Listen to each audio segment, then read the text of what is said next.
الحمد لله نحمده ونستعينه ونستغفره ونؤمن به ونتوكل عليه ونعوذ بالله من شرور أنفسنا ومن سيئات أعمالنا من يهده الله فلا مضل له ومن يضلله فلا هادي له ونشهد أن لا إله إلا الله وحده لا شريك له ونشهد أن محمدًا عبده ورسوله أما بعد فأعوذ بالله من الشيطان الرجيم بسم الله الرحمن الرحيم الله لا إله إلا هو الحي القيوم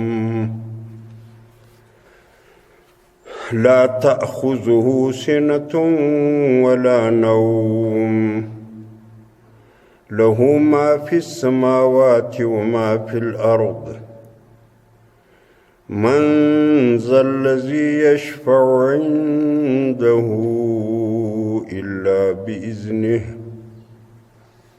يعلم ما بين أيديهم وما خلفهم ولا يحيطون بشيء من علمه إلا بما شاء وسع كرسيه السماوات والأرض ولا يؤوده حفظهما وهو العلي العظيم لا إكراه في الدين قد تبين الرشد من الغي ومن يكفر بالطاغوت ويؤمن بالله فقد استمسك بالعروة الوثقى لا انفصام لها والله سميع عليم صدق الله العظيم بسم الله الرحمن الرحيم رب اشرح لي صدري ويسر لي أمري واحلل عقدة من لساني يفقه قولي بسم الله الرحمن الرحيم دا کم بارک آیات کریمه چې مخکې تلاوت سو د سورة البقره آیات د آیت الکرسی په نامه باندې شهرت لري آیت الکرسی آیت الکرسی مطلب دا سو دا د قرآن کریم هغه آیات ده چې په هغې کې کرسی توری راغلی ده وسع کرسیه السماوات والارض په دې آیت کریمه کې دا کرسی توری چې راغلی ده نو دغه ټول آیت کریمه ته آیت الکرسی وایي او دا آیات کریمه کې غالباً حضرت ابی ابن کعب رضی اللہ عنہ دا یو صحابی دا قرآن کریم یې ډیر ښه زده و نبی علیه الصلاة والسلام د ده په شان کې دا حکم کړی ده چې که څوک دا غواړي چې زه قرآن کریم په صحیح انداز زده کړم نو له څلورو کسانو کې له یو بې زده کوي هغو کې یو دغه ابی ابن کعب ده ابی ابن کعب وایي چې له ما څخه نبي علیه الصلاة والسلام دا پوښتنه وکړه چې تا په دې پوهېږې په قرآن کریم کې تر ټولو آیاتونو بهترین آیات تر معلومیږي. وایي ما ورته ویل چې د الله پیغمبره زما خیال خدا ده چې قرآن کریم کې تر ټولو آیاتو بهترین آیات آیت الکرسی ده. وایي ده ما ته وویل چې او صحیح خبره ده، ته پوه سوی په دې. قرآن کریم کې تر ټولو آیاتونو بهترین آیات چې ده آیت الکرسی ده، چې مخکې ستاسې مخکې تلاوت سو. او دا څه فضیلتونه لري. حضرت ابو هریره رضی الله عنه دا د نبی علیه صلات وسلام یو خاص صحابي ده، خاص شاګرد ده. هغه خپله کیسه کوي چې نبی علیه صلات وسلام یو وخت ماته یو مسؤلیت وسپاری. د روزې د سرسایې چې دا کوم مالونه جمع کیږي دا موږ ته سرسایه ورته وایو. دې کې ډېرو خلکو خرماوې راوړې نبي علیه صلات وسلام ته تسلیم کړي. نو مخکې تر هغه چې نبي علیه صلات وسلام دغه خرماوې هغه کوم مستحقینو ته تقسیموي، چاته ورکوي. تر هغه مخکې وایي ما ته دا وظیفه وسپارله چې دغه خرماوې به ته ساتې. وایي ما ول سید. نو ما به دا خرما تر خپله نګراني لاندې ساتله. د شپې به مې هم دا خرما څارله ساتله. یو وخت یې چونکې شپه کې اکثره شپه زه بیدار یم، خو دا مسؤلیت ته دا خرما ساتم. ډېر وختونه نو په لمانځه مشغول یم، لمونځ کومه، خو د خرما مې هم تر نظر لاندې وي. توره شپه کې یو سړی راغی، څادر یې ورته هوار کړي، دا خرما په دې څادره کې پرې ویي وړي. وایي زه ورته رالم، تر لاس مې ونیوی.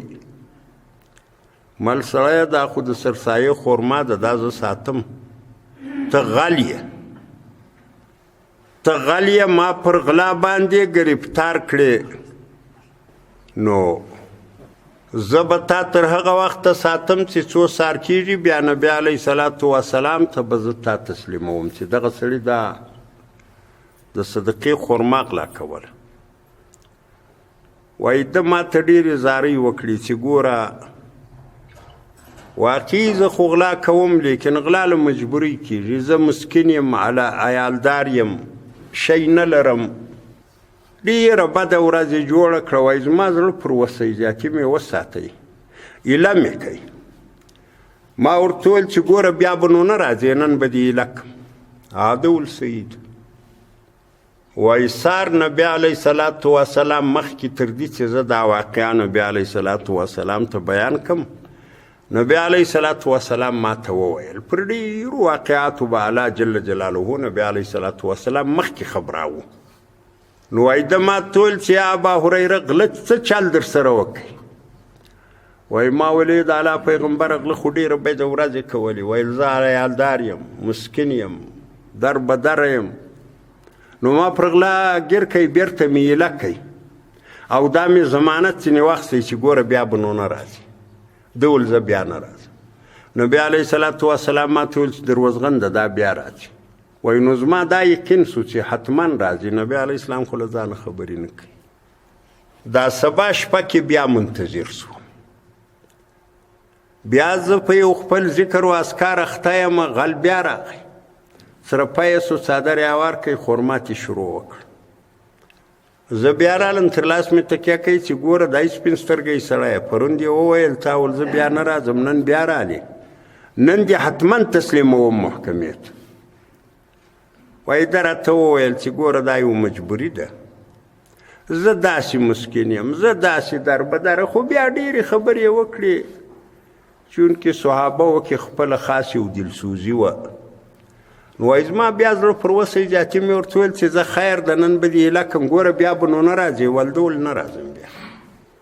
وایي سار چې رالم بیا نبي علیه صلات وسلام ما ته وایي چې یا ابا هریره غله څه چل وکړئ. ممل غل زوی مړی خو بیا راغی. ګیر مې کوي، بیا یې داسې زارۍ کولې، داسې بدې ورځې یې کولې، یو داسې بد حالي جوړ کړی و. زړه مې پر وسو، ټینګ تعهد مې نن ځینې واخیستی چې ګوره بیا به نو نه راځې. نو میله مې کوي. وایي نبي علیه صلات وسلام ویل دروزغنده دا درته راځي بیا.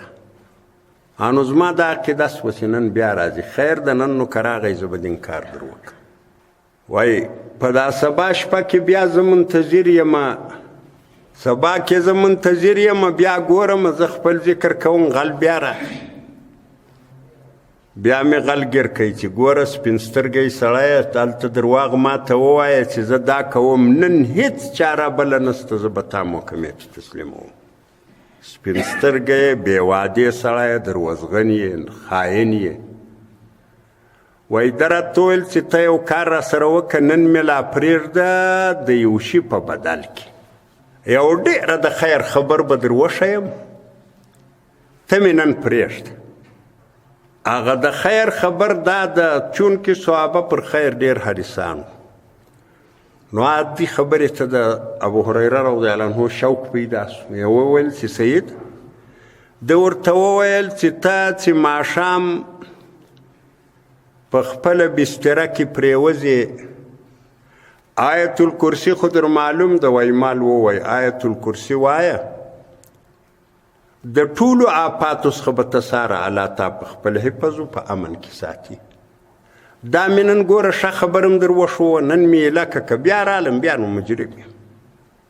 وایي ما ول سید انو ایله مې سر چې زه رالم بیا نبي علیه صلات سلام وایي چې ابا هریره غله څه چل وکئ؟ ما ول غل خو نن بیا راغی سپین سترګی بې حیا، او نن یې یوه خبره راته وکړه. هغه دا وه چې ده ولته چې کله خپله بستره کې پرېوځې نو ته آیت الکرسي وایه، الله جل جلاله به تا په خپله ساتنه کې ته سهاره ساتي له ټولو آفاتو. وایي نبي علیه صلات وسلام وویل چې خبره یې رښتیا درته کړې ده، لیکن دا دروزغن، دا خبرې تا ته رښتیا کړې ده، دا لکه دا څنګه چې ده ویلي دي هغسې ده، او ته پوه سوې دا څوک درته راتی؟ وایي ما له د الله پیغمبره زه خو یې نه پېژنم. هغه ویل دا یو جني و، شیطان غوندې. درواغ یې ویل، بس دغه کار یې کاوه، خیانت یې کاوه، لیکن دا کومه خبره چې یې تا ته کړې ده چې آیت الکرسي ته ماښام په خپله بستره کې پرېوځي، آیت الکرسي له ځانه سره ووایه، الله به له ټولو آفاتو څخه تا ته سهاره پورې د دې آیت کرسي د برکت په وجه ساتي. دا خبره یې رښتیا ده. نو دا د آیت الکرسي برکت ده. له دې وجې ډېر مؤمنان هغو دا یو ورد ګرځولی چې کله ماخستن خپله بستره باندې پرېوځي نو له نورو اذکارو سره سره آیت الکرسي وایي. آیت الکرسي چې کله وویله د شپې شیطانان، پیریانان، نور آفتونه دې سړي ته ضرر نه رسوي. الله یې د دې آیت الکرسي په برکت سره ساره ساتي. او آیت الکرسي د لمانځه وروسته ویله کېږي، او دا د ډېر خیر او د برکت وسیله ده. کله د لمانځه وروسته په نورو اورادو و اذکارو کې سړی آیت الکرسي ووایي. او د دې خبرې وجه چې شی ده، درې خبرې په دې آیت الکرسي کې موږ وکړې چې یوه خبره دا ده چې ابی بن کعب رضی الله عنه نبي علیه صلات وسلام پوښتنه ځینې وکړه چې بهترین آیات په قرآن کریم کې کوم ده؟ ده وویل چې آیت الکرسي د نبي علیه السلام یې تصدیق وکړي چې و دا بهترین آیات. او دویمه خبره دا سوه چې الله جل جلاله د آیت الکرسي د یو وارې ویلو په برکت سره ماښام د شپې په ابتدا کې الله جل جلاله ته ساره سړی له آفاتو له بلاو ساتي. او درېیمه دا سوه چې د نبي علیه صلات وسلام په فرموده سره دا یو ورد ګرځېدلی د هر مؤمن دپاره چې هغه د لمانځه وروسته ویله کېږي. دې کې وجه څه شی دی؟ وجه دا دی په دغه آیت الکرسی کې د الله جل جلاله د توحید مسله بیان شوې ده چې الله یو د شریک نه لري. دا د ایمان په 4 اصولو کې یو اصل ده، بلکې د ایمان په 6 اصولو کې چې په آمنت بالله شریف کې تفصیلی بیان شوی دي. یو اصل د الله توحید ده، د الله جل جلاله توحید بیان شوی ده دلته، او توحید چې ده دا د انسان د ټولو اعمالو بهترین عمل ده د توحید عقیده. او د توحید عقیده چې په یو انسان کې راسي دا د ټولو نیکبختیو او د سعاداتو او د خوشبختیو مرجع ده. دا انسان به یو نیکبخت انسان جوړیږي حتما. دی آیات کریمه کې د الله جل جلاله توحید بیان شوی ده، او بیا د الله جل جلاله پر توحید باندې په دې آیات کې 10 دلیلونه ذکر شوي دي، او دا ډیر ساده دلیلونه دي، په دې هر سړی پوهیږي. او دغه کم 10 دلیلونه چې په دې آیات کریمه کې ذکر شوي دي دا د الله العظیم صفاتو څخه دي.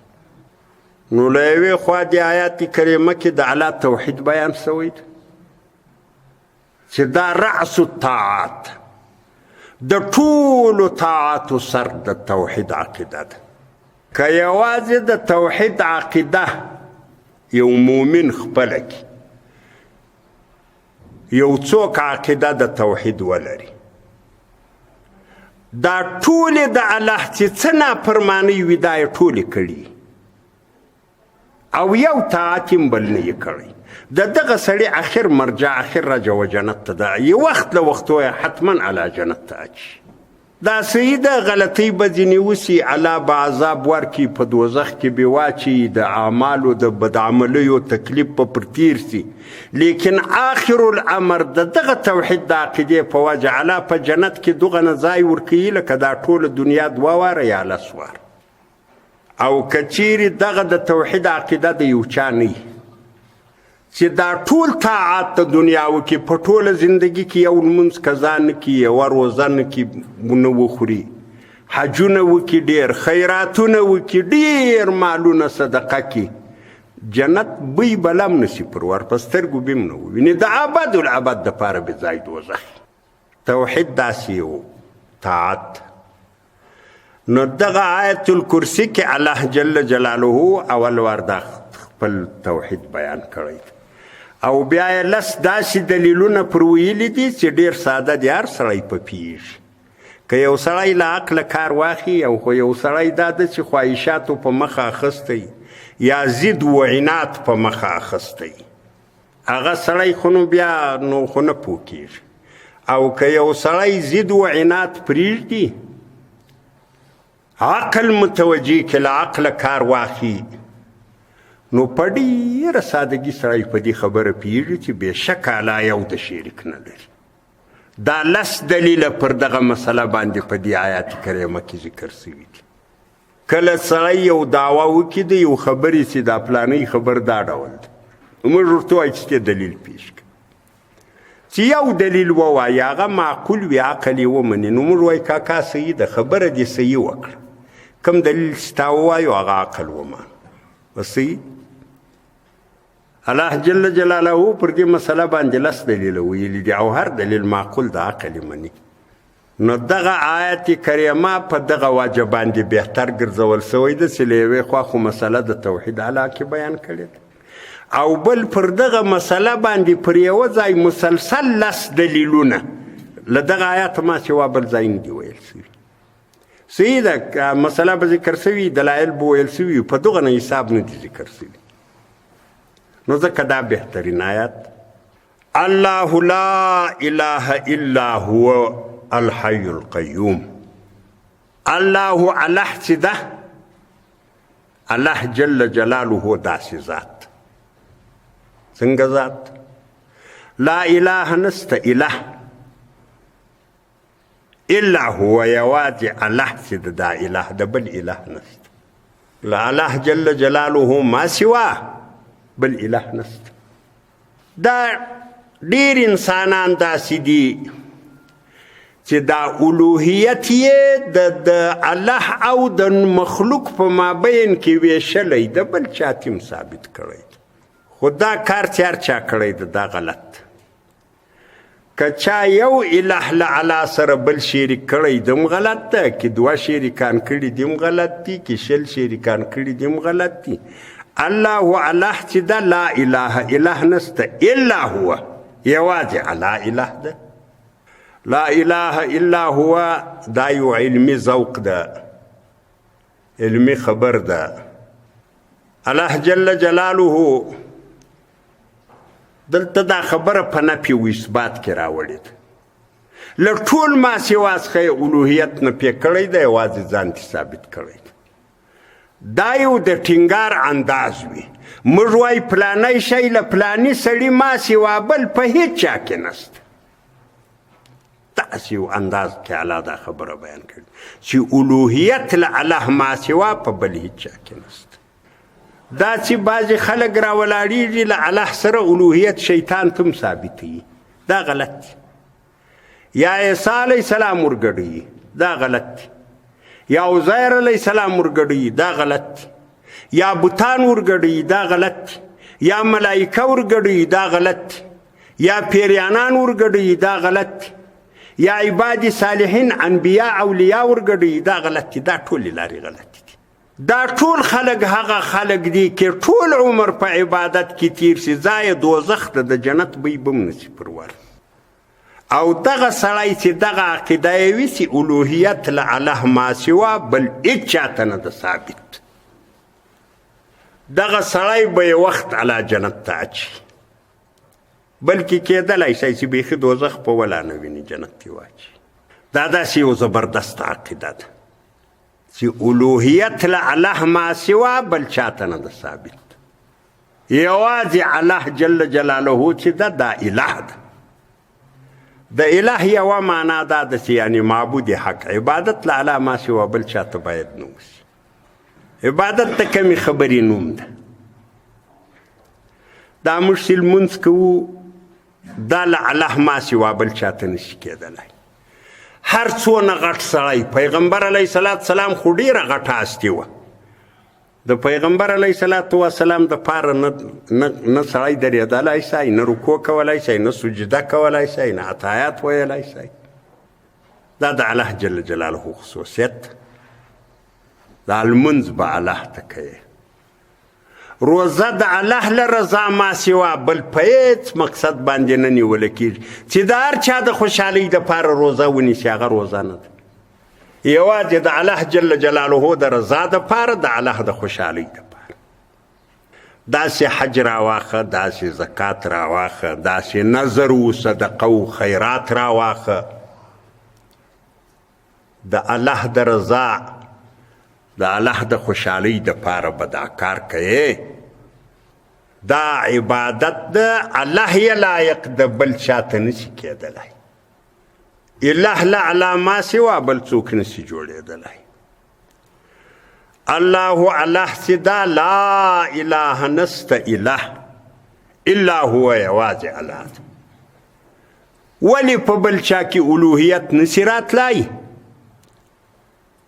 البته د اله څه نورې معناوې هم شته،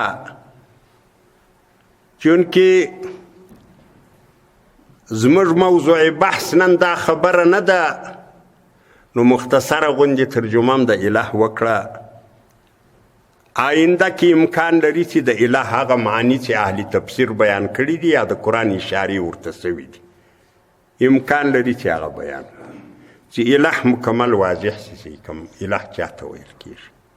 خو مشهوره معنا خدا ده چې اله معنا معبود، معبود مطلق. کافرانو خپل معبودان الهه بولي. له الله ما سوا الوهیت په بل چا کې نسته. ولې؟ لس خبرې پر دې شاهدي وایي چې الوهیت له الله ما سوا بل چاته نشي ثابتېدلی. ته چې د خپل عقل انداز ولګوې، ستا عقل هم اخر دغه فیصله درکوي چې له الله ما سوا بل څوک اله نشي جوړېدلی. یو